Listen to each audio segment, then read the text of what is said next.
Hey there, everybody. It's your friend Choppadong, and it's Friday, and I'm coming at you with MLB Made Easy for DFS. One-stop shopping, all things daily fantasy sports. You know where I hail from, dfsarmy.com. There's a coupon link down there in the description, all that good stuff. Like and subscribe the video while you're down there to keep me churning out this type of content that you've told me many, many, many times that you like and appreciate. So that's why I do this, is to teach you guys to become a little bit better players, or at least to give you a bedrock foundation system that you can do day in and day out that at least get you pointed on the right track. If you watched yesterday, we covered a concept called Power Score, which combines starting pitching, bullpen, and Vegas implied run totals together to create an overall metric. Again, that balances things out and puts things on a level playing field where the cream can rise to the top. It's what K-score does. It's what W-score does. All of these metrics are designed to kind of allow you to compare, Zach Thompson with Jorge Lopez, with Kenta Maeda, with Jake Odorizzi, whatever. Or Detroit with Toronto, with San Diego, whatever. It allows you to start figuring out who has the best chances of having a big game. It's not foolproof. Nothing is. We're dealing with a random nature of events, and I think it's important to explain this to people because everybody seems to think that, oh, it didn't work last night, it doesn't work or whatever. And really, you got to get away from being so results oriented. That's like I pushed all my chips in the middle with pocket aces and I lost. You didn't do anything wrong. I woke up against a guy with pocket tens and he flopped the set and he beat me. It happens. It happens 1 out of 5 times. That's just the math. And you better be thankful for that type of crap, because if that type of crap didn't exist, there'd be no dead money out there. There'd be nobody that is results oriented, focused on how they got lucky with their bad mistake, and that tricked their brain into thinking they did things right. And so they do it again and again and again, and they're bad again and again and again. But they don't really remember that. They remember the 1 time out of 5 that they won, and they keep doing it. That's your dead money. That's your advantage. That's your low-hanging fruit. That's your fish in this game of DFS. You need those guys that are willing to stack in cash games, that are willing to do some things that fundamentally are flawed, that create the dead money that allow you to profit. And that once all that money's out of there, once all that stupidity is gone, the games dry up and they become very, very hard. And that's not what you want.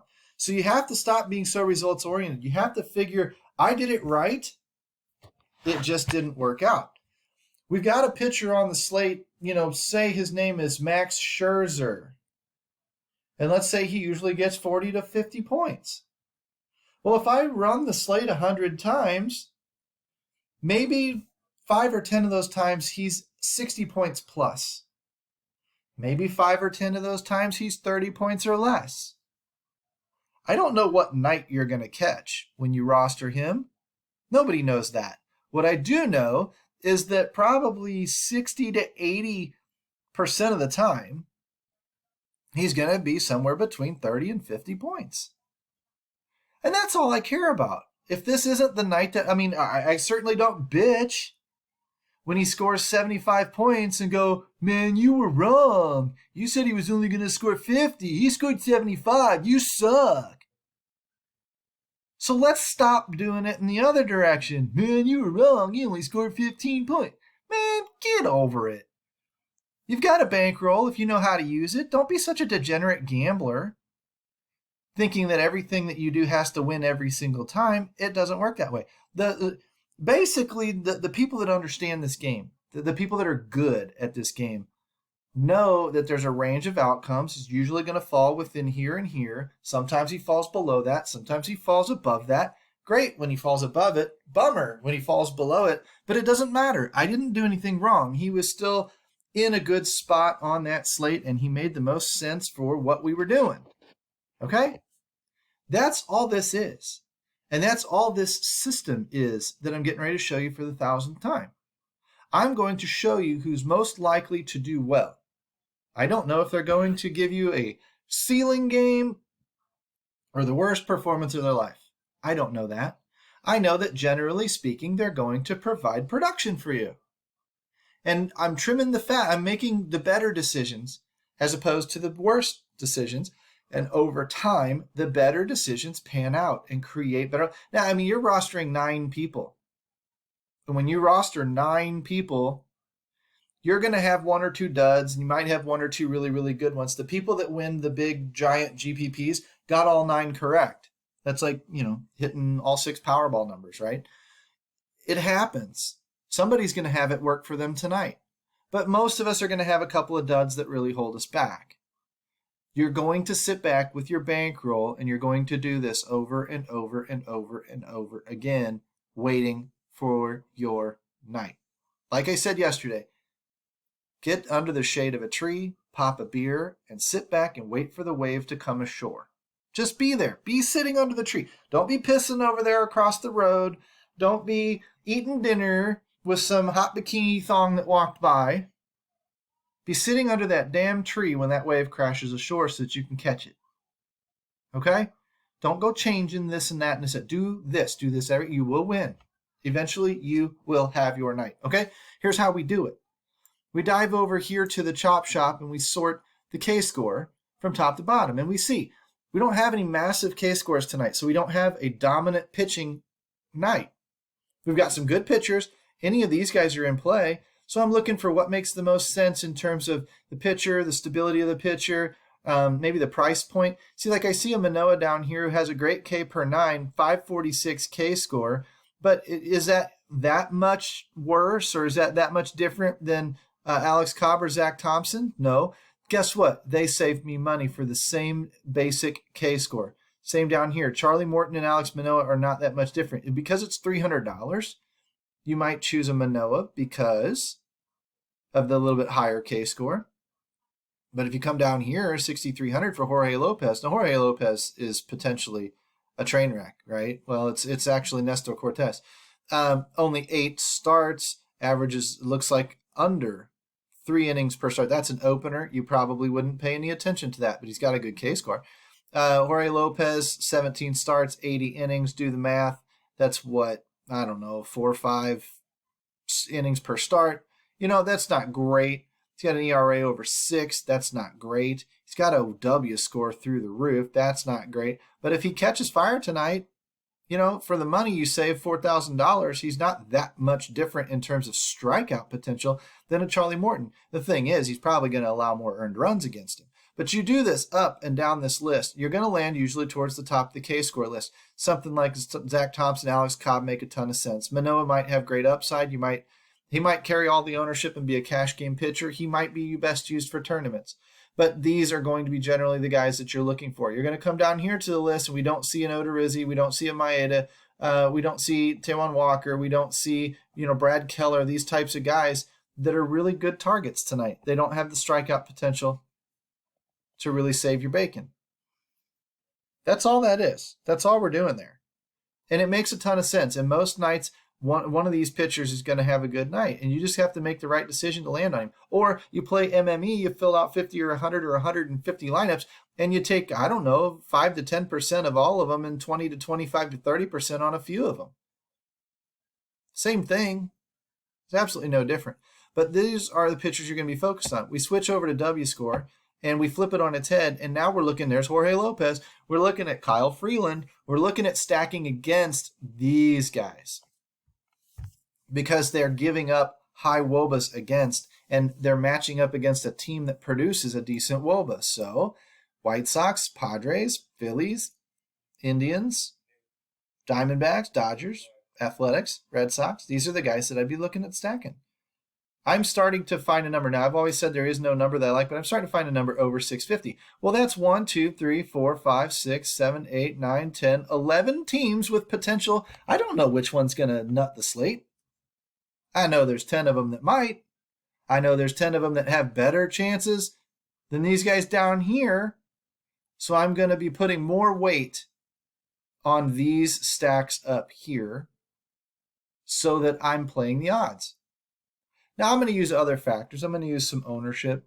If San Diego's really chalky tonight, I won't use as much San Diego as I might Philly, Cleveland, whatever. Because I'm seeing signs that say the odds of these teams breaking the slate are all pretty similar.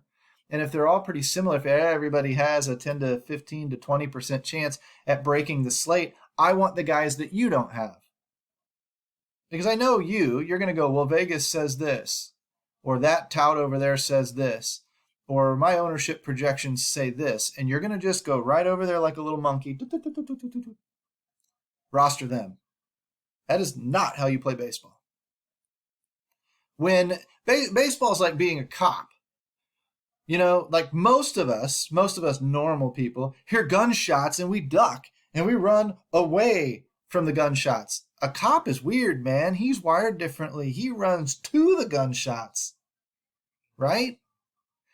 When I see high ownership in baseball, I don't run to it, I run away. Most people run to it. And in a cash game situation, you might.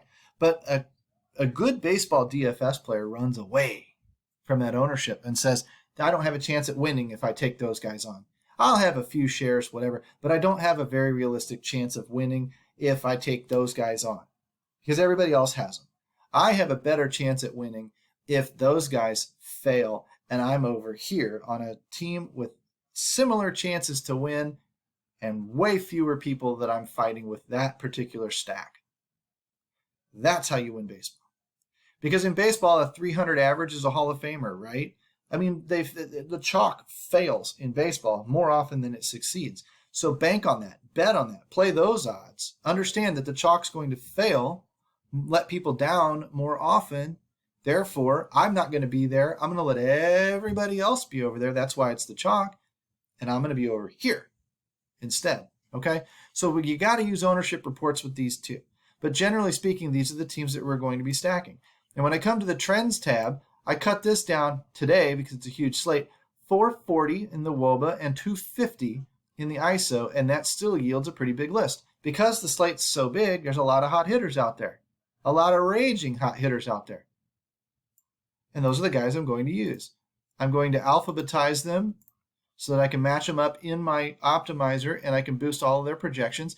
And I've got an Arizona, Atlanta, 2 White Sox. I would have loved to have seen more because they're high up on that W score list.